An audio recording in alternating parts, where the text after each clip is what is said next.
हम लोगों ने सामाजिक व्यवस्था ऐसी बना दी है जिसमें हमें वो दिखना पड़ेगा जो समाज को पसंद आएगा। हम वो नहीं हो सकते जो एक्चुअल में हम हैं। तो उसके बाद में विष्णु जी ये सोचेंगे और फिर विष्णु जी ऐसे करेंगे। जी। मतलब मैं वहीं से सोचकर उसका क्या आउटकम निकलेगा मैं अपने दिमाग में पूरा सोच लेता हूँ और क्या सोचता हूँ पूरा नेगेटिव। मैं एक घटना नाम नहीं बताऊंगा। मेरी एक स्टूडेंट थी, वो मेरे पास आई। उम्र में ज़्यादा मेरे से अंतर नहीं था, मैं बहुत छोटी उम्र में पढ़ाने लग गया था। तो उसने मेरे से आके कहा कि सर एक बड़ी दुविधा चल रही है। मैंने कहा क्या हुआ? बोले सर घर वाले रिश्ता देख रहे हैं, अच्छे अच्छे लड़के आ रहे हैं। वो खुद जो है वो एक अच्छी अधिकारी पद पर थी, लेकिन सर मुझे जो है वो तुम और मैं मिले एक कहानी बनी, तुम और मैं अलग हुए 3 कहानी बनी। एक तेरी कहानी थी, एक मेरी कहानी थी, एक वो कहानी थी जो हम बैठ करके बात कर लेते तो शायद। सर आपकी बात सुन के मुझे जाकिर खान कॉमेडियन है, उनकी एक बात याद आती है। उन्होंने एक पॉडकास्ट में कहा था काम में चाहे 19-20 हो चलेगा लेकिन आदमी 20 होना चाहिए। आदमी 20 होना चाहिए, काम उसका 19 हो चलेगा। बोले बेटा मेरा तो कर्म फूट गया। अच्छा। मेरे देख भुआई एज की किसी काली कबड़ी किसी नाव को नहीं बारा नहीं काम करती रहे ए देख के सोनी सोनी है। राजपाल जी जब आप ऐसा ऐड देखते हैं कि जो करे पत्नी से प्यार वो हीरे से या किसी प्रेस्टीज कुकर से कैसे करे इनकार, तो क्या आप प्यार का जो आधार है वो प्रेस्टीज कुकर बनेगा? क्या प्यार का आधार हीरे बनेंगे?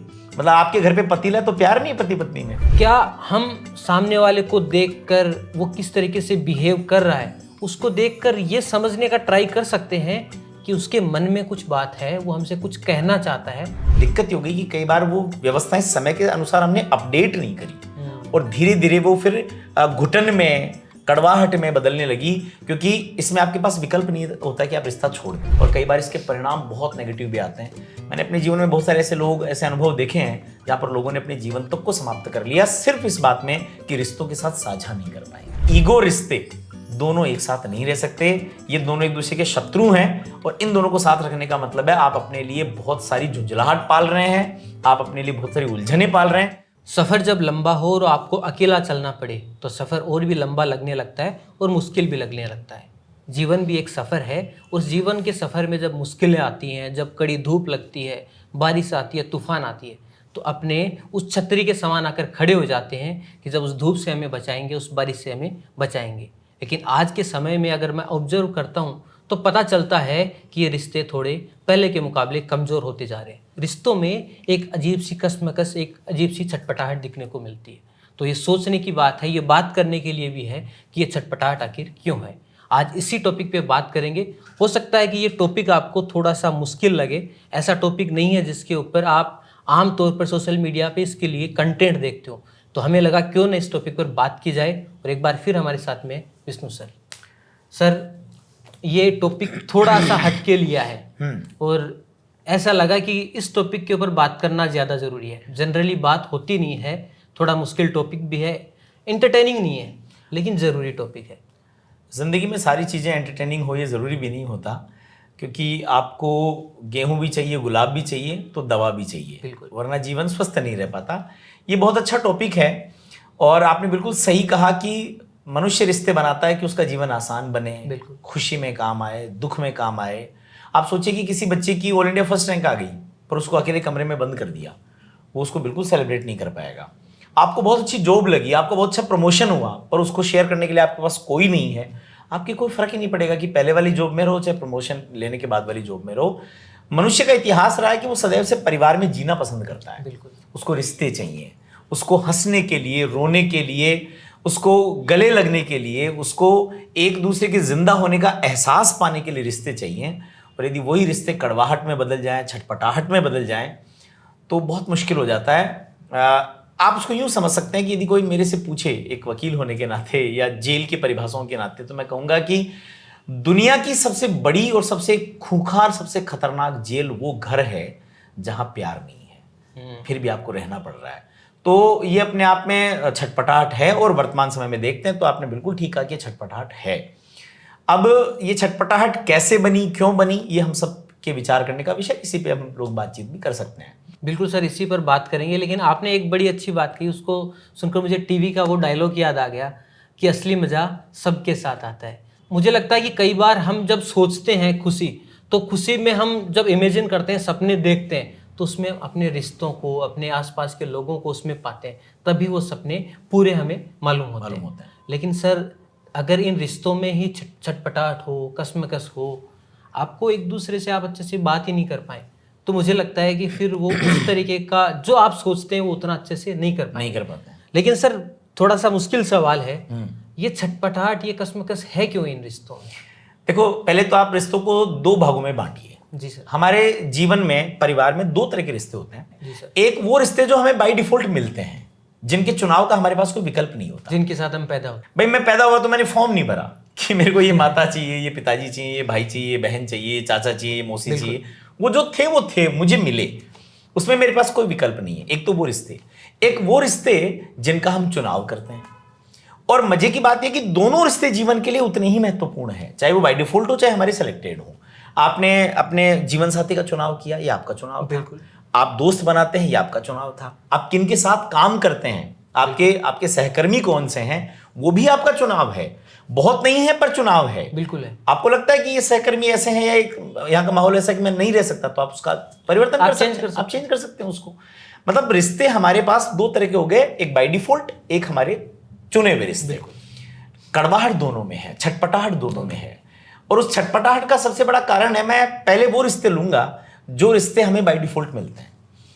वो रिश्तों में क्या होता है कि ईश्वर ने जब हमें बनाया, मैं आपसे एक छोटा सा आप इमेजिन करिएगा। जी सर। क्या उसने जैसा हमें बनाया हम वैसे हैं? हम वैसे नहीं होते। नहीं। वो हमें जैसा बना करके भेजता, उसकी अपनी एक संरचना होती है, पर हम क्या करते हैं, उस संरचना में बेहतरी लाने के लिए परिवर्तन करते हैं। उन्होंने तो हमें दाढ़ी के साथ बना के भेजा था, पर हम दाढ़ी नहीं बढ़ाई भी रखते हैं। वो बाल हमारे लगातार बढ़ते हैं, पर आप याद रखिएगा एक सीमा के बाद में बढ़ना रुक जाएंगे, पर हम क्या करते हैं, उनको काट लेते। आप अपनी डिजाइन के कपड़े पहन सकते हैं, अपने तरीके से आप अपने जीवन को चला सकते हैं, रह सकते हैं। तो उसने हमें बना करके भेजा और अपने तरीके से बना करके भेजा। हमने क्या कर लिया, हमने बाहर एक योजना बनाई, एक संरचना बनाई, सामाजिक व्यवस्था बनाई, और उस व्यवस्था को हमने बनाया इसलिए था ताकि मनुष्य का जीवन अनुशासित हो। दिक्कत हो गई कि कई बार वो व्यवस्थाएं समय के अनुसार हमने अपडेट नहीं करी, और धीरे धीरे वो फिर घुटन में, कड़वाहट में बदलने लगी। क्योंकि इसमें आपके पास विकल्प नहीं होता कि आप रिश्ता छोड़ दें। भाई मैं मेरे भाई है, उसको छोड़ नहीं सकता मैं। नहीं छोड़ सकता। आप बात करना बंद कर सकते हैं, उससे व्यवहार बंद कर सकते हैं, पर आप ये कर सकते हैं कि अब ये मेरा भाई नहीं रहा। वो भाई तो है, वो आपकी बहन तो है, वो आपके माता पिता तो हैं। आप उनको बदल नहीं सकते, छोड़ नहीं सकते, लेकिन आप उनके साथ में अपने जीवन को आसान तब बना सकते हैं जब वो आपको समझें और आप उनको समझें। हम लोगों ने सामाजिक व्यवस्था ऐसी बना दी है जिसमें हमें वो दिखना पड़ेगा जो समाज को पसंद आएगा। हम वो नहीं हो सकते जो एक्चुअल में हम हैं। इसका एक छोटा सा उदाहरण बताता हूं मैं आपको।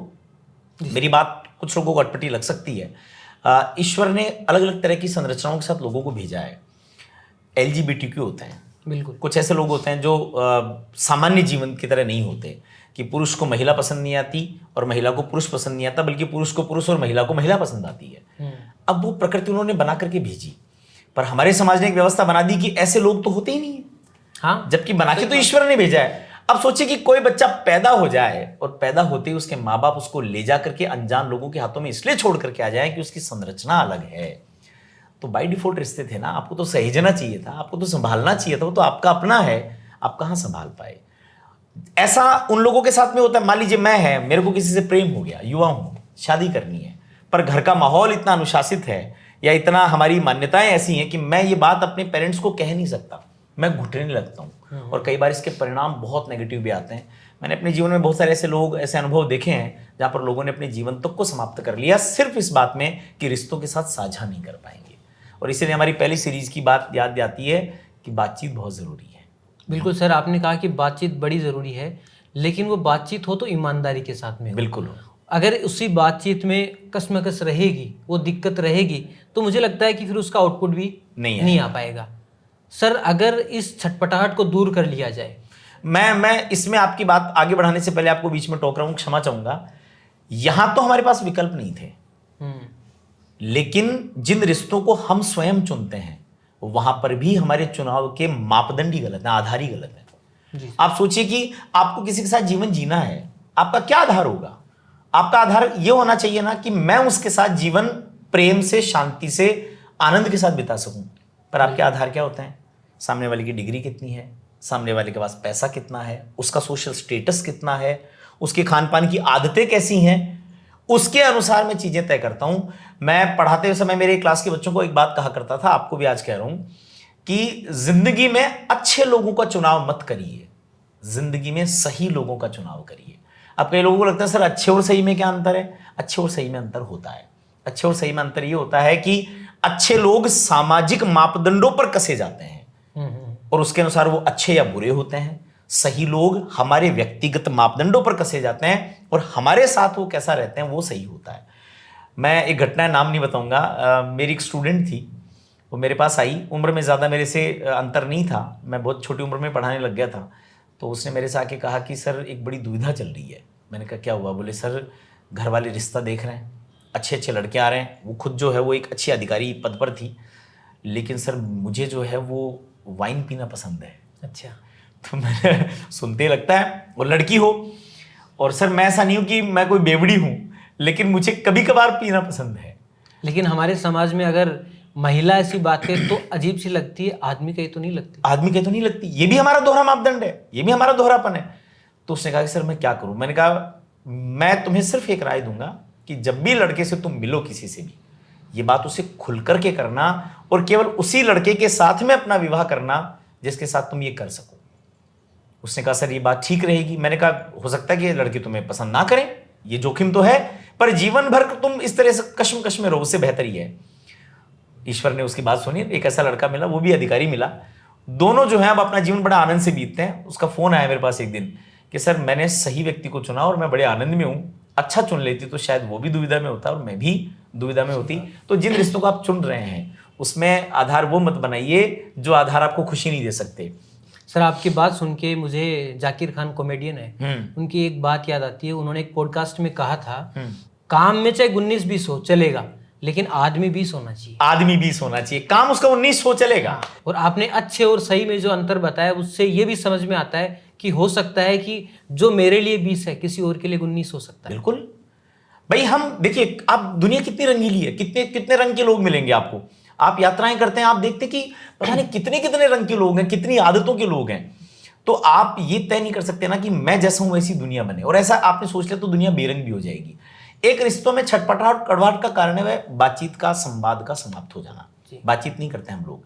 आप देखिए कि बहुत बार बहुत सारे रिश्ते सिर्फ गलतफहमी में टूटते हैं। मैंने कुछ कहा, आपने अपना अर्थ निकाला, आपने कुछ कहा, मैंने अपना अर्थ निकाला। वो एक कहावत चलती है ना कि तुम और मैं मिले एक कहानी बनी, तुम और मैं अलग हुए 3 कहानी बनी। एक तेरी कहानी थी, एक मेरी कहानी थी, एक वो कहानी थी जो हम बैठ करके बात कर लेते तो शायद नहीं बन पाती। तो उसकी वजह से रिश्ते टूटते हैं, हम बातचीत नहीं कर पाते, हम संवाद नहीं कर पाते। तो आपको बातचीत करके, संवाद करके, अपने रिश्तों में खुल करके, मैं राजपाल जी एक बहुत स्पष्ट बात कर रहा हूं, कड़वी बात है।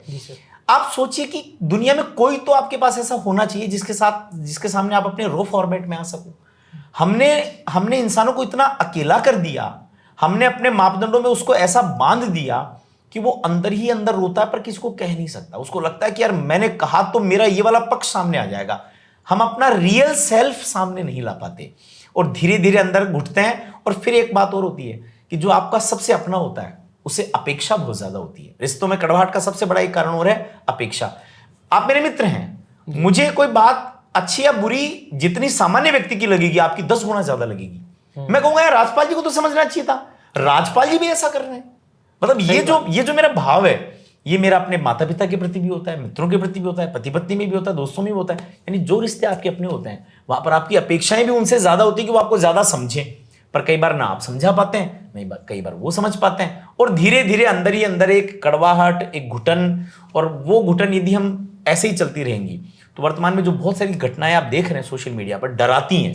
बिल्कुल। आप सोचिए, आपने जीवन साथी चुना, आप जाकर के कितने आराम के साथ, कितने इत्मीनान के साथ या तो अपनी माँ के सामने बैठ जाते हैं कि उसने जो खाना डाला वो आपने खा लिया, या आप अपनी पत्नी के सामने या जीवन साथी के सामने आप उसके साथ जाकर के आराम से बिना डर के सो जाते हैं, आपको कोई चिंता नहीं होती है।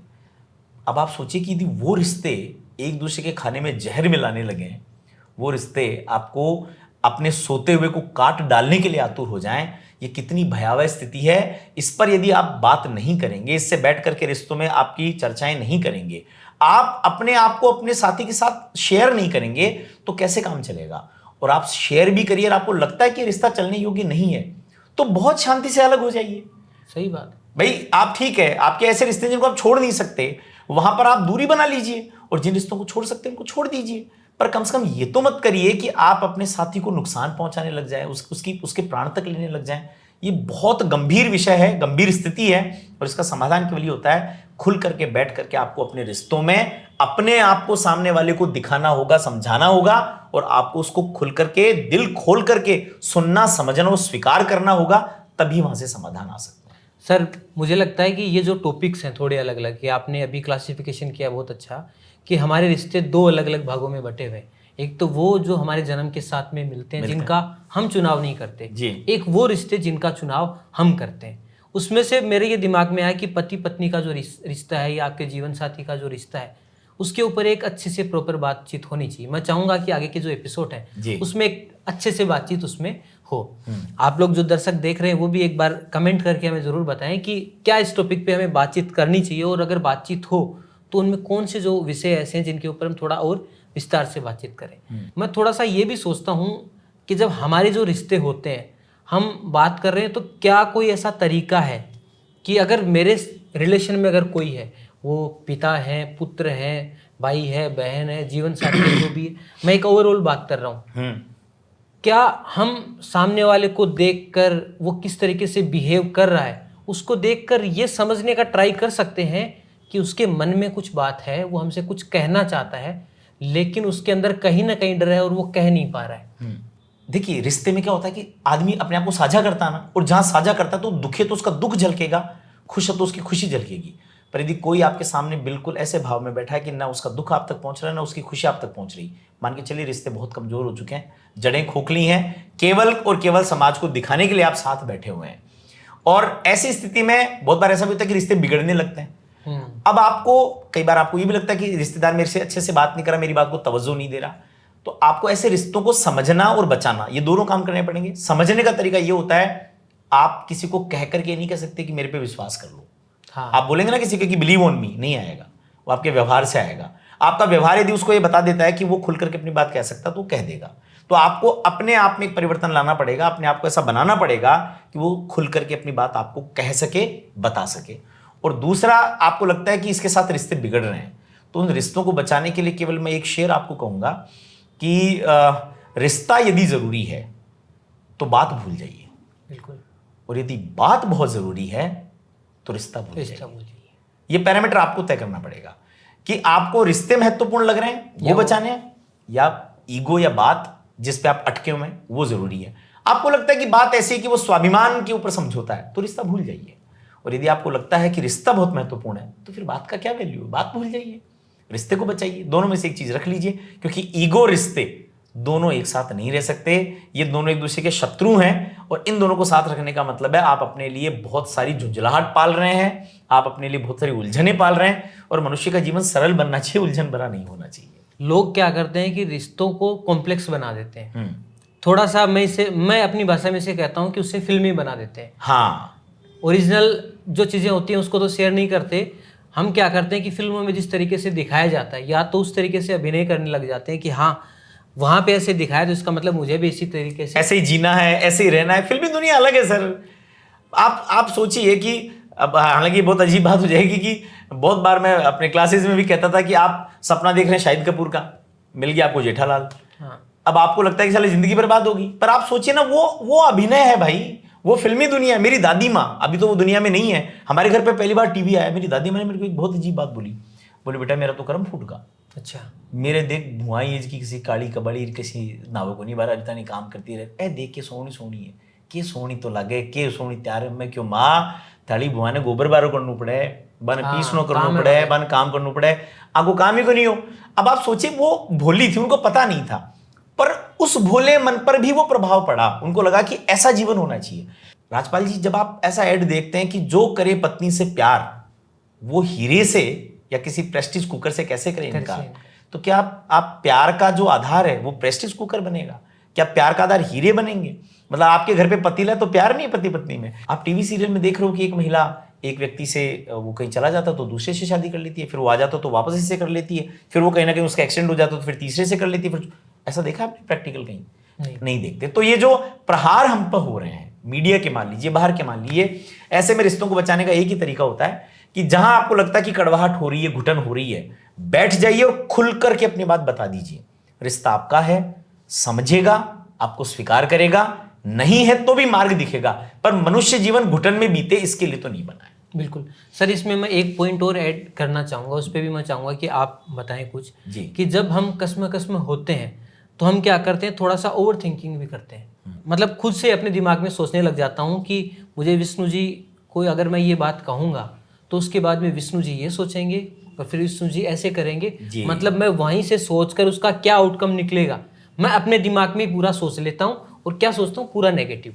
जबकि अगर मैं ईमानदारी से वो बात विष्णु जी के साथ में शेयर करता तो हो सकता है कि उसका पॉजिटिव आउटकम भी निकलता। बिल्कुल, ये आपने बहुत सही कहा। आप अंदर ही अंदर घुट रहे हैं, अंदर ही अंदर ओवर थिंकिंग कर रहे हैं, अपने अनुमान लगा रहे हैं, खुद ही प्रश्न कर रहे हैं, खुद ही उसका उत्तर दे रहे हैं, वास्तविक क्या होने वाला है इसके ऊपर आपका कोई ध्यान ही नहीं जाता। तो ये जो ओवर थिंकिंग है ये बहुत ज्यादा है, अपेक्षा बहुत ज्यादा है। मैं थोड़ा सा दार्शनिक बन रहा हूं पर आपसे एक बात कहूंगा, अपेक्षा खुद से भी मत रखिए। बिल्कुल सर, और आज जो हम बातचीत कर रहे हैं उसका हमारा मकसद भी यही है कि हमारे जो भी दर्शक देख रहे हैं वो सबसे पहले तो ये समझना शुरू करें कि हम हमारे जो रिश्ते हैं एक बार उनको चेक कर लें। फिर आपने जैसे शुरुआत में कहा कि ये कड़वाहट या ये जो कन्फ्यूजन इसलिए बढ़ा है क्योंकि हम अपडेट नहीं कर रहे हैं। तो अगर उन्हें लगता है कि उनके सॉफ्टवेयर में कहीं पे कोई बग्स हैं, उनके रिश्तों में कहीं पे कोई बग्स हैं, तो वो अपडेट कर लें।